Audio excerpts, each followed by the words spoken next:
ইসকনটা কি? এটা হিন্দু মৌলবাদী সংগঠন। বাংলাদেশে মৌলবাদের কোন স্থান নাই।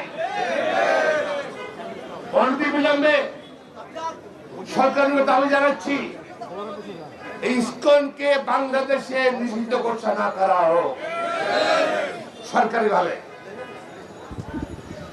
মনে রাখতে হবে, ইসকনটা কি? আগে ছিল ইসকন হিন্দুদের একটা মৌলবাদী সংগঠন, এখন এটা আওয়ামী ইসকন হয়ে গেছে। ইসকনের ভেতরে থাকে 5 জন 7 জন 10 জন, পিছনে আওয়ামী লীগের লোক ইসকন হয়ে যায়। আপনারা যদি তাদের সঙ্গে হিন্দুদের সঙ্গে যদি চেক করেন আর কি, হাসপাতালে গিয়ে বেশিরভাগ মুসলমান পাইবেন, আওয়ামী মুসলমান